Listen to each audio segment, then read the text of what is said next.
ಯಾವ ಮೋದಿ ಅಲೆ ಇಲ್ಲ. ಅವ್ರಿಗೇನಾದರೂ ಬಿಜೆಪಿಯವರಿಗೆ JDSನವರಿಗೆ ಮಾನ ಮರ್ಯಾದೆ ಇದ್ದಿದ್ರೆ ಕ್ಯಾಂಡಿಡೇಟೇ ಹಾಕ್ಬಾರ್ದಾಗಿತ್ತು ಇಲ್ಲಿ. ಯಾಕಂತಂದ್ರೆ ಬಿಜೆಪಿ JDSನ ಹೆಣ್ಣು ಮಕ್ಕಳು ಕೂಡ ಬಸ್ನಲ್ಲಿ ಫ್ರೀಯಾಗಿ ಟ್ರಾವೆಲ್ ಮಾಡ್ತಾರೆ. ಇದು ಎಲ್ಲಾಗಿದೆ ಅಂದ್ರೆ ಮೋದಿ ಗ್ಯಾರಂಟಿಯಿಂದ ಅಲ್ಲ, ಇದು ಕಾಂಗ್ರೆಸ್ನ ಗ್ಯಾರಂಟಿಯಿಂದ ಅಂತಕ್ಕಂಥದ್ದನ್ನ ತಾವು ಮರಿಬಾರ್ದು. ಸನ್ಮಾನ್ಯ ಶ್ರೀ ಸಿದ್ದರಾಮಯ್ಯ ಸಾಹೇಬರು ತಮ್ಮನ್ನು ಉದ್ದೇಶಿಸಿ ಮಾತನಾಡಬೇಕು ಅಂತ ವಿನಂತಿಸ್ತೇನೆ.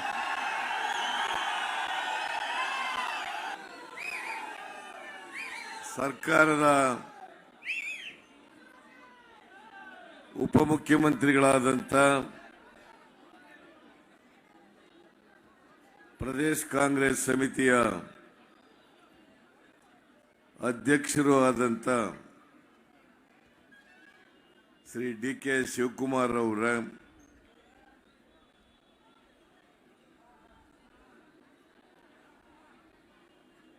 ಉನ್ನತ ಶಿಕ್ಷಣ ಸಚಿವರಾದಂಥ ಶ್ರೀ ಸುಧಾಕರ್ ಅವರ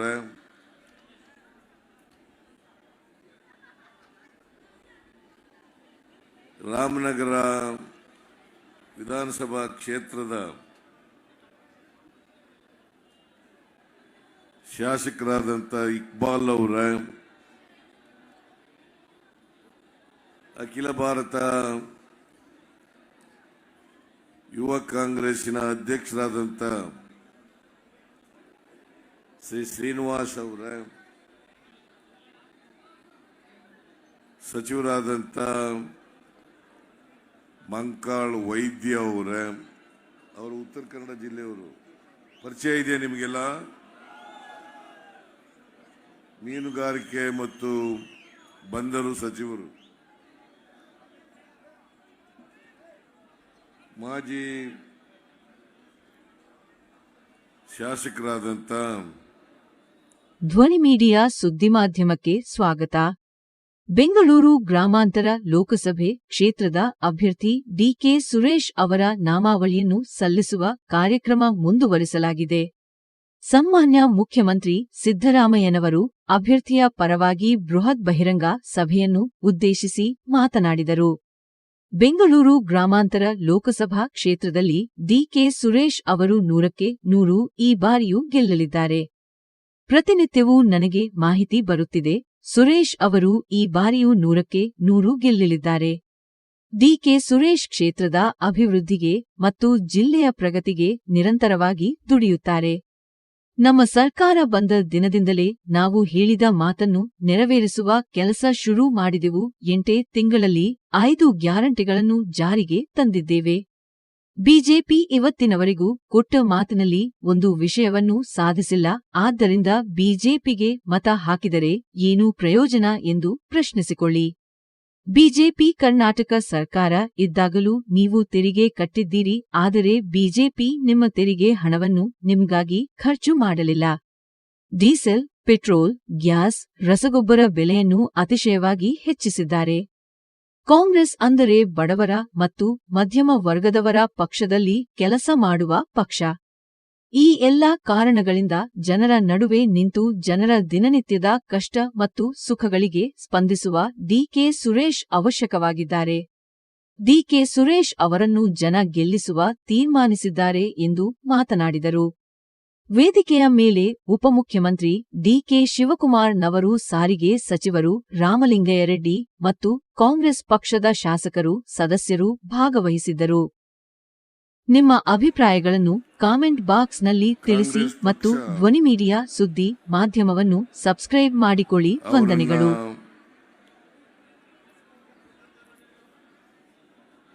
ಬೆಂಗಳೂರು ಗ್ರಾಮಾಂತರ ಲೋಕಸಭಾ ಕ್ಷೇತ್ರದಿಂದ ಅಭ್ಯರ್ಥಿಯನ್ನಾಗಿ ಮಾಡಿದ್ದಾರೆ.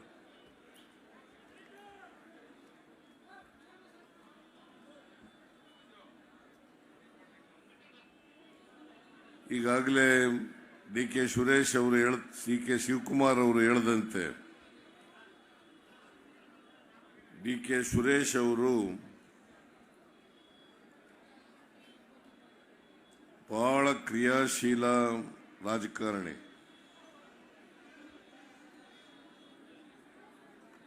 ಅವರು ಈ ಲೋಕಸಭಾ ಕ್ಷೇತ್ರದಲ್ಲಿ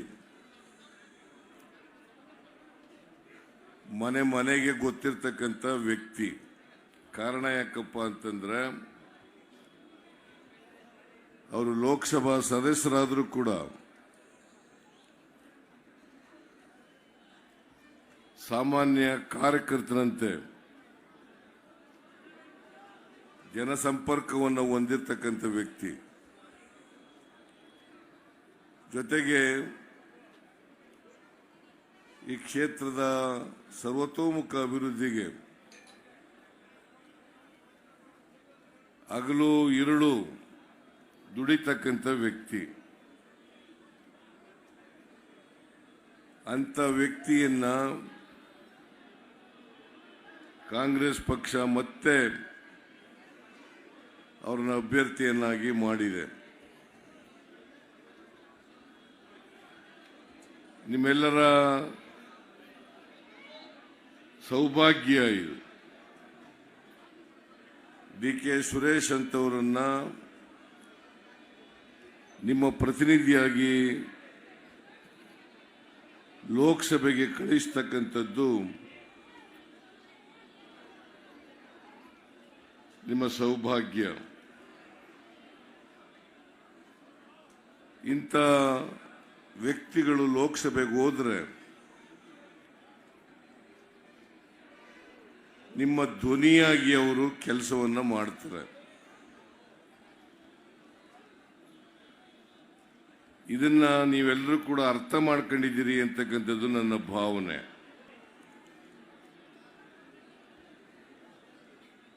ನನಗೆ ಇರ್ತಕ್ಕಂಥ ಮಾಹಿತಿ ಪ್ರಕಾರ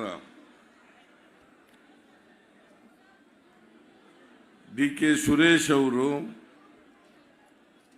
100% ಮತ್ತೊಮ್ಮೆ ಗೆದ್ದೇ ಗೆಲ್ತಾರೆ ಅಂತಕ್ಕಂಥ ಮಾಹಿತಿ.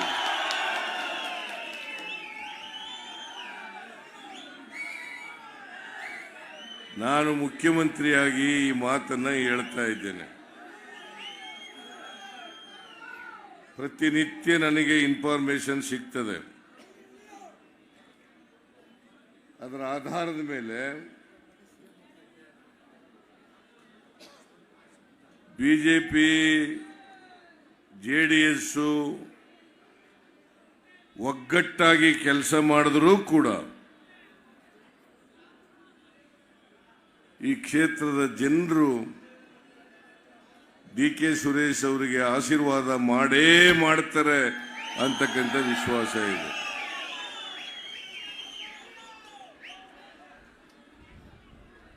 ನಾವು ಅಧಿಕಾರಕ್ಕೆ ಬಂದು 10 ತಿಂಗಳುಗಳಾಯಿತು. 10 ತಿಂಗಳುಗಳಾಯಿತು. ನಾವು ಚುನಾವಣೆಗಿಂತ ಪೂರ್ವದಲ್ಲಿ ನಾನು ಡಿ.ಕೆ. ಶಿವಕುಮಾರ್ ಅವರು ಈ ರಾಜ್ಯದ ಜನರಿಗೆ ಅನೇಕ ಭರವಸೆಗಳನ್ನು ನಾವು ಕೊಟ್ಟಿದ್ದೆವು. ಅವುಗಳಲ್ಲಿ ಪ್ರಮುಖವಾದವು 5 ಗ್ಯಾರಂಟಿಗಳು. ನಾವು ಅಧಿಕಾರಕ್ಕೆ ಬಂದ ತಕ್ಷಣ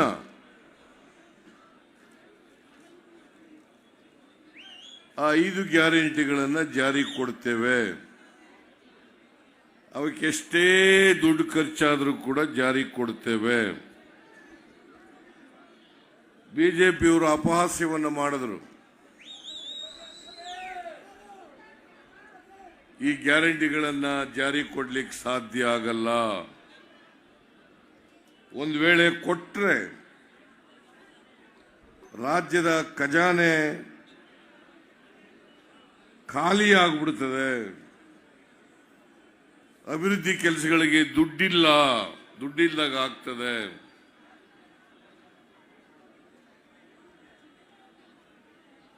ಕರ್ನಾಟಕ ರಾಜ್ಯ ಆರ್ಥಿಕವಾಗಿ ದಿವಾಳಿ ಆಗ್ತದೆ.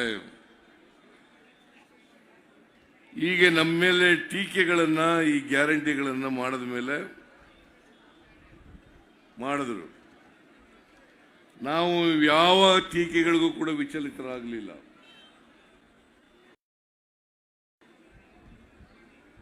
ಯಾವ ಟೀಕೆಗಳಿಗೂ ಕೂಡ ವಿಚಲಿತರಾಗಲಿಲ್ಲ. ನಾನು ಡಿ ಕೆ ಶಿವಕುಮಾರ್ ಇನ್ನೂ 7-8 ಜನ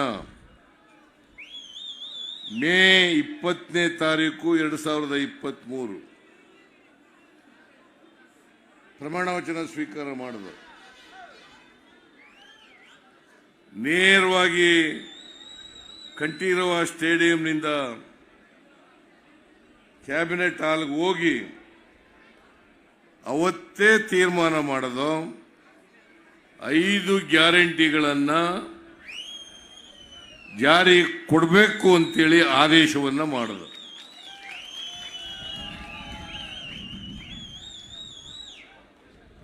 ನಾವು ನುಡಿದಂತೆ ನಡೆದಿದ್ದೇವೆ, ಕೊಟ್ಟ ಮಾತಿನಂತೆ ನಡ್ಕೊಂಡಿದ್ದೇವೆ. ಹೌದು ಅಲ್ಲ? ಬಿಜೆಪಿಯವರು ಕೊಟ್ಟ ಮಾತಿಗೆ ನಡ್ಕೊಂಡಿದಾರ? ಇಲ್ಲ. ಮತ್ತೆ ಬಿಜೆಪಿಗೆ ಯಾಕೆ ವೋಟ್ ಹಾಕ್ಬೇಕು ಹೇಳಿ ನೀವೇ? ನಾವು ಕೊಟ್ಟ ಮಾತಿನಂತೆ ನಡ್ಕೊಂಡಿದ್ದೀವಿ. ಈ ರಾಜ್ಯದ ಬಡವರು, ದಲಿತರು, ಹಿಂದುಳಿದವರು, ಕಾರ್ಮಿಕರು, ಮಹಿಳೆಯರು, ರೈತರು, ಈ ಎಲ್ಲ ವರ್ಗದ ಜನರಿಗೂ ಕೂಡ ನಮ್ಮ 5 ಗ್ಯಾರಂಟಿಗಳನ್ನು ಇವತ್ತು ಜಾರಿ ಮಾಡಿ ಅವರಿಗೆ ಫಲಾನುಭವಿಗಳಿಗೆ ತಲುಪಿಸ್ತಕ್ಕಂಥ ಕೆಲಸವನ್ನು ಮಾಡಿದ್ದೀವಿ. ಇನ್ನೊಂದನ್ನು ನೀವು ಜ್ಞಾಪಕ ಇಟ್ಕೋಬೇಕು. ಈ 5 ಗ್ಯಾರಂಟಿಗಳನ್ನು ಜಾರಿ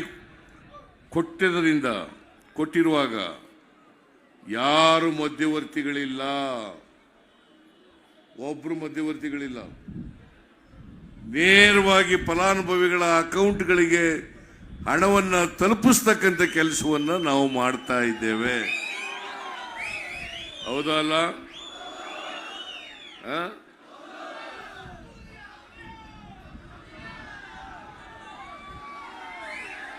ಹಿಂದೆ ಯಾವಾಗಲೂ ಕೂಡ ಮಧ್ಯವರ್ತಿಗಳು, ಅಧಿಕಾರಿಗಳು ಕಾರ್ಯಕ್ರಮಗಳ ಫಲವನ್ನ ಅವರು ಫಲಾನುಭವಿಗಳಿಗೆ ತಲುಪಿಸೋದ್ರ ಬದಲು ಲಂಚ ಹೊಡಿತಾ ಇದ್ರು. ಈಗ ಯಾರು ಕೂಡ ಲಂಚ ಕೇಳಾಗಿಲ್ಲ. ನಿಮ್ಮನ್ನ ಯಾರು ಕೂಡ ಲಂಚ ಕೇಳಾಗಿಲ್ಲ.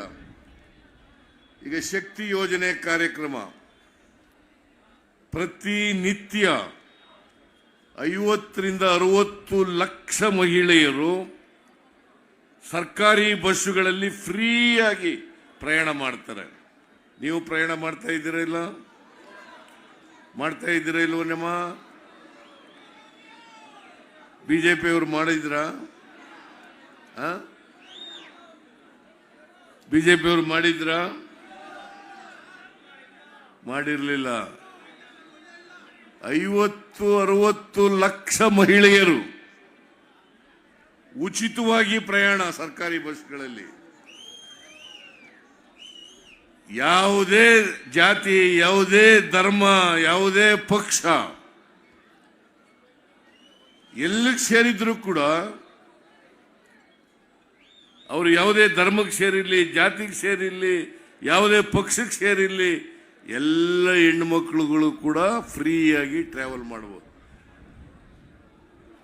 ಅವ್ರಿಗೇನಾದರೂ ಬಿಜೆಪಿಯವರಿಗೆ, JDSನವ್ರಿಗೆ ಮಾನ ಮರ್ಯಾದೆ ಇದ್ದಿದ್ರೆ ಕ್ಯಾಂಡಿಡೇಟೇ ಹಾಕ್ಬಾರ್ದಾಗಿತ್ತು ಇಲ್ಲಿ. ಯಾಕಂತಂದ್ರೆ ಬಿಜೆಪಿ JDSನ ಹೆಣ್ಣುಮಕ್ಕಳು ಕೂಡ ಬಸ್ನಲ್ಲಿ ಫ್ರೀಯಾಗಿ ಟ್ರಾವೆಲ್ ಮಾಡ್ತಾರೆ. ಹೌದಲ್ಲ?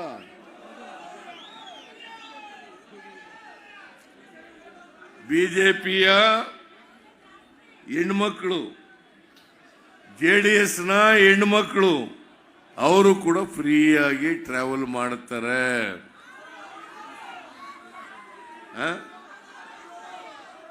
ನೋಡಿ, ನಮ್ಮ ಕಾರ್ಯಕ್ರಮದ ಲಾಭ ಅವ್ರಿಗೂ ಕೊಡ್ತಾ ಇದ್ದೀವಿ, ಬಡವರು ಅಂತೇಳಿ.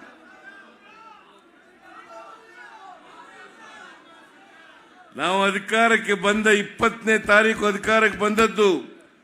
ಜೂನ್ 11ನೇ ತಾರೀಕಿಗೆ ವಿಧಾನಸೌಧದ ಮುಂಭಾಗದಲ್ಲಿ ಈ ಕಾರ್ಯಕ್ರಮಕ್ಕೆ ಚಾಲನೆಯನ್ನ ಕೊಟ್ಟು, ಇಲ್ಲ ರಾಮಲಿಂಗಾರೆಡ್ಡಿ ಅವರು ನಾಮಿನೇಷನ್ ಹಾಕಕ್ಕೆ ಹೋಗಿರ್ಬೇಕು ಅನ್ನೋ ಕಾಣಿಸುತ್ತೆ. ಜಿಲ್ಲಾ ಉಸ್ತುವಾರಿ ಸಚಿವರು ಅವರು, ನಾನು, DK ಶಿವಕುಮಾರ್, ನಾವು 3 ಜನಗಳು ಕೂಡ ಅದನ್ನ ಚಾಲನೆ ಕೊಟ್ಟು ಇವತ್ತು ಬಹಳ ಖುಷಿಯಾಗಿ ಸಂತೋಷದಿಂದ ಎಲ್ಲ ಹೆಣ್ಣುಮಕ್ಕಳು ಕೂಡ ಫ್ರೀಯಾಗಿ ಅವರವರ ಸ್ಥಳಗಳಿಗೆ, ನೆಂಟರ ಮನೆಗಳಿಗೆ, ಪ್ರೇಕ್ಷಣೀಯ ಸ್ಥಳಗಳಿಗೆ, ಯಾತ್ರಾ ಸ್ಥಳಗಳಿಗೆ, ದೇವಸ್ಥಾನಗಳಿಗೆ ಎಲ್ಲ ಹೆಣ್ಮಕ್ಳು ಹೋಗ್ತಾ ಇದ್ದಾರಲ್ಲ.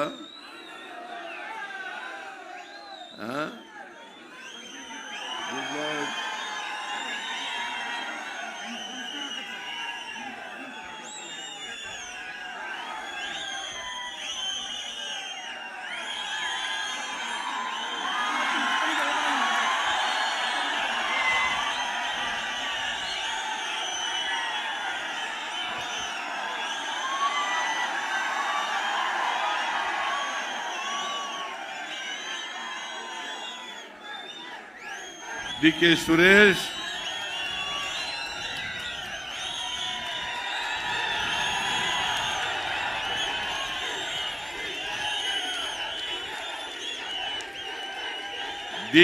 ಸುರೇಶ್ 100ಕ್ಕೆ 100 ಗೆದ್ದೇ ಗೆಲ್ತಾರೆ ಅಲ್ಲ? ಗೆಲ್ಲಿಸ್ತೀರಿ ಅಲ್ವಾ? ನೀವು ಮನೆಗೆ ಹೋಗಿ ನಮ್ಮ ಗ್ಯಾರಂಟಿಗಳ ಹೇಳೋದ್ರ ಜೊತೆಗೆ DK ಸುರೇಶ್ ಅವರು ಮಾಡಿರ್ತಕ್ಕಂಥ ಕೆಲಸಗಳನ್ನು ಕೂಡ ಜನರಿಗೆ ತಿಳಿಸಿ ಅವರು ಆಶೀರ್ವಾದವನ್ನು ಇವರು ಕೊಡೋ ರೀತಿಯಲ್ಲಿ ಮಾಡತಕ್ಕಂಥ ಪ್ರಯತ್ನವನ್ನ ಮಾಡಬೇಕು ಅಂತೇಳಿ ನಿಮ್ಮಲ್ಲಿ ಕೈ ಜೋಡಿಸಿ ಪ್ರಾರ್ಥನೆಯನ್ನು ಮಾಡಿ, DK ಸುರೇಶ್ ಅವರಿಗೆ ಶುಭವಾಗಲಿ. ಈಗಾಗಲೇ ಅವರು ಗೆದ್ದಾಯ್ತು, ಎಲೆಕ್ಷನ್ ನಲ್ಲಿ ಗೆದ್ದಾಗ್ಬಿಟ್ಟದೆ. ಎಲೆಕ್ಷನ್ ನಲ್ಲಿ ಗೆದ್ದಾಗಿದೆ. ಆದರೂ ಕೂಡ ಓವರ್ ಕಾನ್ಫಿಡೆಂಟ್ ಆಗೋದು ಬೇಡ. ನಾವ್ಯಾರು ಕೂಡ ಓವರ್ ಕಾನ್ಫಿಡೆಂಟ್ ಆಗೋದು ಬೇಡ. ಅವರನ್ನ ಹೆಚ್ಚು ಅಂತರದಿಂದ ಗೆಲ್ಲಿಸ್ಬೇಕು. ಈ ಸರ್ 3 ಸಾರಿ ಏನು ಅಂತರದಿಂದ ಗೆದ್ದಿದ್ರು ಅದಕ್ಕಿಂತ ಹೆಚ್ಚು ಅಂತರದಿಂದ ಗೆಲ್ಲಿಸ್ತಕ್ಕಂಥ ಕೆಲಸವನ್ನ ನೀವು ಮಾಡಬೇಕು. ಮಾಡ್ತೀರಿ ಅಲ್ವಾ? ನಿಮ್ಮೆಲ್ರಿಗೂ ನಮಸ್ಕಾರ. ಅವರು ಕೂಡ ಮಾತಾಡ್ತಾರೆ. ತಮ್ಮ ಆಶೀರ್ವಾದ ಇರಲಿ. ಸುರೇಶ್ ಅವ್ರನ್ನ ಅತಿ ಹೆಚ್ಚು ಹೋದ ಸಾರಿ 2,30,000 ಅಂತರದಿಂದ ಗೆಲ್ಸಿದ್ರಿ. ಈಗ ಕನಿಷ್ಠ ಪಕ್ಷ 3 ಲಕ್ಷ ಅಂತರದಿಂದ ತಾವೆಲ್ಲ ಗೆಲ್ಲಿಸಬೇಕು, ಸಂಸತ್ಗೆ ಕಳಿಸ್ಬೇಕು. ಯಾವ ಮೋದಿ ಅಲೆ ಇಲ್ಲ. ಇದೆಯಾ ಮೋದಿ ಅಲೆ? ಯಾರಲೆ ಇರೋದು? 5 ಗ್ಯಾರಂಟಿಗಳ ಅಲೆ, ಕಾಂಗ್ರೆಸ್ ಅಲೆ, ಸುರೇಶ್ ಅಲೆ, ಸಿದ್ದರಾಮಯ್ಯನವರ ಅಲೆ, ಮಲ್ಲಿಕಾರ್ಜುನ್ ಖರ್ಗೆ ಅವರ ಅಲೆ, ಸೋನಿಯಾ ಗಾಂಧಿ ಅವರ ಅಲೆ. ತಾವೆಲ್ಲ ಸೇರಿ ಹಳ್ಳಿಗೆ ಹೋಗಿ ಈ ಯುದ್ಧ ಮಾಡಿ ನನಗೆ ಇಡೀ ದೇಶಕ್ಕೆ ಸಂದೇಶ ಕೊಟ್ರಿ. 1,23,000 ಅಂತರದಿಂದ ಗೆಲ್ಲಿಸಿ ಇಡೀ ದೇಶಕ್ಕೆ ಒಂದು ದೊಡ್ಡ ಶಕ್ತಿ ಕೊಟ್ರಿ. ನಿಮ್ಮೆಲ್ಲರೂ ಕೂಡ ಒಂದು ಸಾಕ್ಷಾಂಗ ನಮಸ್ಕಾರ. ಇವತ್ತು ನಾನು ಕೇಳೋದಿಷ್ಟೇ, ನಾನು ನಿಮ್ಮ ಮನೆ ಮಗನಾಗಿದ್ದೇನೆ, ನಿಮ್ಮ ಸೇವಕನಾಗಿದ್ದೇನೆ, ನಿಮ್ಮ ಮನೆಯ ಕೂಲಿಯನ್ನ ಮಾಡಿದ್ದೇನೆ, ಈ ಜಿಲ್ಲೆಯ ಕೂಲಿಯನ್ನ ಮಾಡಿದ್ದೇನೆ. ನಾನು ತಮ್ಮೆಲ್ಲರ ಪಾದಗಳಿಗೆ ನನ್ನ ಸಾಷ್ಟಾಂಗ ನಮಸ್ಕಾರಗಳನ್ನು ಹೇಳಿ,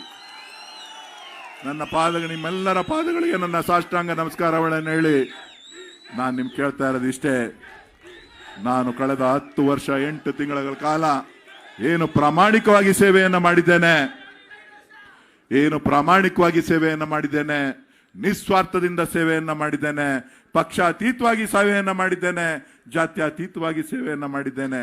ನನಗೆ ತಾವು ಆಶೀರ್ವಾದ ಮಾಡಿ ನನಗೆ ಮತ್ತೊಮ್ಮೆ ತಮ್ಮ ಸೇವೆ ಮಾಡಲಿಕ್ಕೆ ಅವಕಾಶ ಮಾಡಿಕೊಡ್ಬೇಕು ಅಂತೇಳಿ ತಮ್ಮಲ್ಲಿ ಕೈ ಮುಗಿದು ಪ್ರಾರ್ಥಿಸ್ತಾ ತಮ್ಮೆಲ್ಲರಿಗೂ ಕೂಡ ನನ್ನ ಸಾಷ್ಟಾಂಗ ನಮಸ್ಕಾರಗಳನ್ನು ಹೇಳಲಿಕ್ಕೆ ಬಯಸ್ತೇನೆ. ಜೈ ಹಿಂದ್, ಜೈ ಕರ್ನಾಟಕ ಮಾತೆ, ಜೈ ಕಾಂಗ್ರೆಸ್.